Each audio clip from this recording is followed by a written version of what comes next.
ಕರಾವಳಿಯಲ್ಲಿ ಸುರಿಯುತ್ತಾ ಇರುವ ಭಾರಿ ಮಳೆಗೆ ಕಂದಾವರ ಗ್ರಾಮ ಪಂಚಾಯತ್ ವ್ಯಾಪ್ತಿಯ ಕೊಳಂಬೆ ಗ್ರಾಮ ಇಲ್ಲಿಯ ಬಯಲು ಬೀಡಿನ ಬಳಿ ಗುಡ್ಡ ಕುಸಿತ ಭೀತಿ ಎದುರಾಗಿದೆ. ಸುಮಾರು 15 ಮನೆಗಳು ಅಪಾಯದಲ್ಲಿದ್ದು ಯಾವುದೇ ಕ್ಷಣದಲ್ಲಿ ಭೀತಿ ಎದುರಾಗಿದೆ. ಸ್ಥಳಕ್ಕೆ ತಹಶೀಲ್ದಾರರು, ವಿಎ, ಕಂದಾವರ ಗ್ರಾಮ ಪಂಚಾಯತ್ ಅಧ್ಯಕ್ಷರು ಹಾಗೂ ಸದಸ್ಯರು ಭೇಟಿ ನೀಡಿ ಪರಿಶೀಲನೆ ನಡೆಸಿದ್ದಾರೆ. ಈ ವೇಳೆ ಬಚಪೆ ಪೊಲೀಸ್ ಠಾಣೆಯ ಸರ್ಕಲ್ ಇನ್ಸ್ಪೆಕ್ಟರ್ ಸುಧೀರ್ ಕೂಡ ಉಪಸ್ಥಿತರಿದ್ದರು. ಸದ್ಯಕ್ಕೆ ನೀರು ಹಾದು ಹೋಗುವ ದಿಕ್ಕನ್ನು ಬದಲಾಯಿಸಿ ಕ್ರಮ ಕೈಗೊಳ್ಳಲಾಗಿದೆ.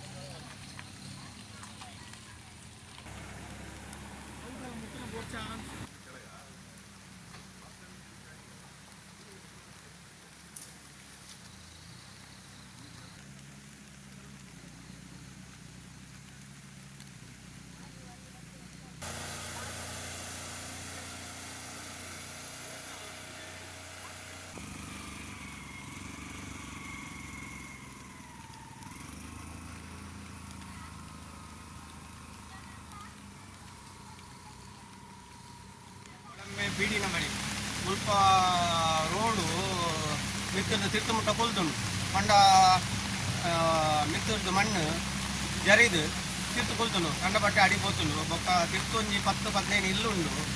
ಆ ಸಮಸ್ಯೆ ಪಂಡ ಮುಲ್ಪದ ನನಲ ಕುಲ್ಲುಂಡ ಆ ಇಲ್ಲು ಮಗುರ್ನ ಚಾನ್ಸ್ ಉಂಡು ಬೊಕ್ಕ ನೀರು ಪೋರ ಸಾಧಿಜಿ ಅವು ಇಲ್ಲದ ಅಲ್ಪ ಕೈತಲೆ ಪೋಪುಂಡು ಬೊಕ್ಕ ಒಂಜಿ 2-3 ಕಂಗುಲ ತುಂಡು ಆತಂಡು ಬೊಕ್ಕ ಅವರು ಗುವೆಲ್ಲ ಇಂದು ಆತಂಡು ಮಣ್ಣು ಇಂಚ ರಾಶಿ ಬುಡ್ದು ಪಂಡ ದಾಲಜಿ ಗುಡ್ಡೆ ಅಡಿಕ್ ಬಂದು ಅಲ್ಪ ಅಲ್ಪ ಒಂಜಿ ಎಂಜಿನ ಚೀಲ್ತಿಲ್ ಅಲ್ಪ ಅಲ್ಪ ಓಪನ್ ಆತನು ಒಂಜಿ 2-3 ಕಡೆ ಇಟ್ಟು ಕೂಡದು ನಿಂಚ ಕೂಡದು ನೀರು ಸೀದಾ ಬಾರೆ ಸಾಧ್ಯತೆ ನೀರಿಗೆ ಇದು ಬಾರಿ ಮಲ್ಲ ಸಮಸ್ಯೆ ಉಂಟು ಬೊಕ್ಕ ಎಂಗ್ಲಿಗೆ ರಾತ್ರಿ ಮುಂತರ್ಲ ಕೋಡಿಗೆ ಹಾಕೊಂಡು ಯಾನು ಹೆಣ್ಣು ಪುತ್ತರ ಅಲ್ಲಿ ಬಂಡು ಪಿಂಟು ಬಂದು ಯಾನು ಮುಲ್ಪದ ನೇಬರ್ ಎಂಗ್ಲಿಗೆ ರಾತ್ರಿ ಬಾರಿ ಪೋಡಿಗೆ ಎಂಗ್ಲು ದಾದ ಮಲ್ಕೊಂಡು ಅಂದು ಗೊತ್ತಾಗುಜಿ ಮೂಲು ಇತ್ತು ತಹಸೀಲ್ದಾರ್ ಏನು ಹಾಕೊಂಡು ಬತ್ತದ ಪೋಯರು ಆರಾಯರು ಬತ್ತೀರು ಬೊಕ್ಕ ಮೂಲು ನಮ್ಮ ಊರ್ದ ಮಸ್ತ್ ಲೇಬರ್ ನಕಲು ಮಸ್ತ್ ಜನ ಮೂಲು ಬೈದೇರು ಎಂಗ್ಲಿಕ್ಕೆ ಆಯ್ನದ್ದು ಬೇಗ ಪರಿಹಾರ ಮಾಡ್ಕೊಂಡು ಬಂದು ವಿನಂತಿ ಮಾಡ್ತದೆ.